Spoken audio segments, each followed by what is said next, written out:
Indian sub కాంటినెంట్లో ఉండే వాళ్ళకి మన లీనియేజ్ ద్వారా కొన్ని ఇష్యూస్ అనేవి వచ్చాయి. దాంట్లో ఒకటి లైపోప్రోటీన్ ఏ సమస్య అనేది ఒకటి. అది లైపోప్రోటీన్ ఏ అనేది మన ఇండియన్స్లో ఎక్కువగా ఉంటుంది.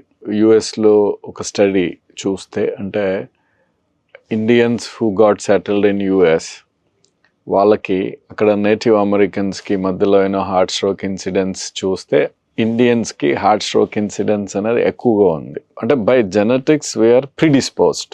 సో సెకండ్ ఏంటి అంటే మన బ్లడ్ వెజల్స్ ఆల్సో, మన overall blood vessel sizes also, మన బ్లడ్ వెజల్ సైజెస్ కూడా they are smaller than western blood vessels. So దానికి ఏం చేస్తుంది అంటే ఎప్పుడైనా ఏదైనా బ్లాక్ ఫామ్ అయినప్పుడు అంటే ఒరిజినల్గా size of the blood vessel already మనకి స్మాల్ ఉంటాయి, రైట్? సో దాని ఇంపాక్ట్ అనేది నీకు ఎర్లీగా బయటపడుతుంది. That's also another reason. So అంటే ఈ రెండింటి వలన మనకి ఎర్లీగా హార్ట్ స్ట్రోక్స్ వచ్చే ఛాన్స్ అనేది పెరిగిపోయింది.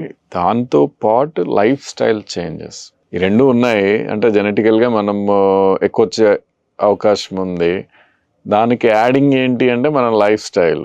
సో ఆ లైఫ్ స్టైల్ మెయిన్గా sedentary life style, work stress, okay, target stress, and then partly smoking, frequency, as well as next